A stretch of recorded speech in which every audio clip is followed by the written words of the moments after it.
অল্প বয়সে বিয়ে করলে কি কি উপকার জানতে চান? এই সমাজ কখনোই আপনাকে ভালো কিছু দিতে চায় না। এই সমাজ সব সময় আপনাকে পাপের সাগরে ডুবিয়ে রাখতে চায়। আর এভাবে শেষ হয়ে যাচ্ছে আমাদের চরিত্র।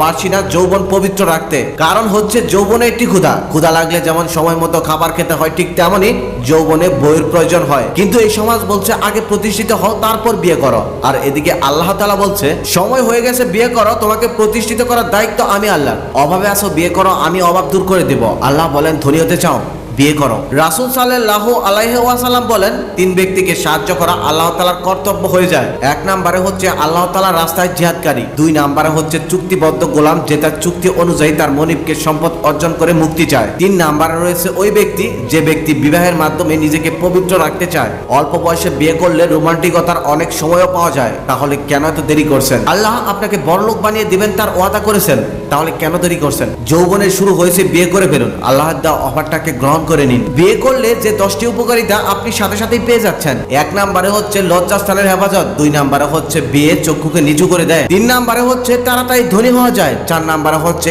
ঈমান পরিপূর্ণ হয়, পাঁচ নম্বরে হচ্ছে অসুস্থতা দূর হয়ে যায়, ছয় নম্বরে হচ্ছে ইবাদতে মজা পাওয়া যায়, সাত নম্বরে হচ্ছে আল্লাহর নৈকট্য লাভ করা যায়, আট নম্বরে মানসিক তৃপ্তি পাওয়া যায়, এমন তৃপ্তি যেটা তুমি শুধুমাত্র স্ত্রীর কাছে পাবে, জেনা করতে গেলেও পাবে না, নয় নম্বরে মেজাজ সবসময় ঠান্ডা থাকে, মাথা কখনোই হট হয় না, 10 নম্বর যৌবনের ক্ষুধা নিবারণ হয়। যৌবনের শুরুতেই বিয়ে করলে এরকম আরো অনেক উপকার আছে। সময় মতো খাবার না খেলে যেমন পরে গোস্ত, পোলাও, বিরিয়ানি দিলেও আর ঠিক মতো খাওয়া যায় না, বিয়েটাও ঠিক তেমনই। এর প্রতিচ্ছবি আপনি আপনার আশেপাশে দেখতে পারবেন। খেয়াল করে দেখবেন 30 বছর পার হয়ে গেছে এমন একটা ছেলে যাকে বাবা মা জোর করেও আর বিয়ের জন্য রাজি করাতে পারছে না। এদিকে আবার 15 বছরের ছেলেটা বিয়ে করার জন্য অস্থির হয়ে আছে।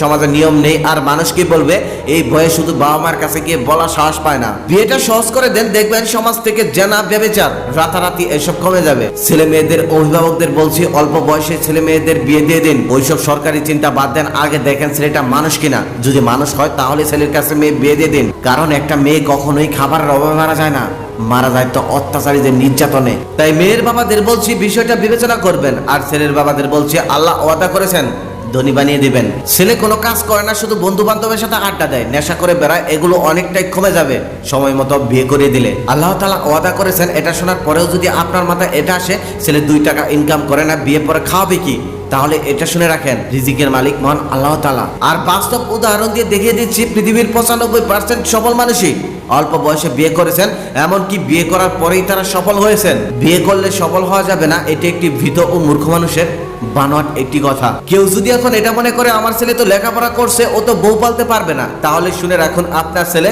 2-3টা গার্লফ্রেন্ড পালার যোগ্যতা রাখে। আর শুধুমাত্র একটা গার্লফ্রেন্ডের পিছনে কতটুকু সময় ও ঝামেলা পোহাতে হয় তা আপনি নিজেও কল্পনা করতে পারবেন না। একটা বইয়ের পিছনে যতটুকু সময় দিতে হয় তার থেকে অধিক বেশি সময় আপনার ছেলে অন্যের মেয়ের পিছনে ঠিকই দিয়ে যাচ্ছে, তা হয়তো আপনি জানেন না। পরিশেষে একটা কথাই বলতে চাই, বিষয়টি খুব ভালোভাবে খেয়াল করে দেখবেন। একটি গাছে যখন একটি কাঁঠাল পাকে তখন সেই কাঁঠালটি সুন্দর একটি গ্রান ছড়ায়, তবে সেই কাঁঠালটি যদি আপনি সেদিন গাছ থেকে না পারেন তার 2 দিন পরে সেটি একটা গন্ধ ছড়ায়, একটা বিচ্ছিরি গন্ধ, যেই গন্ধে আপনি সেই কাঁঠাল গাছের নিচেও টিকতে পারবেন না। ঠিক তেমনই সময় মতো ছেলে মেয়েদের বিয়ে না দিলে তারা এমন কিছু গড়িয়ে ফেলবে যার জন্য বাবা মায়ের মান সম্মান সহ চলে যায়।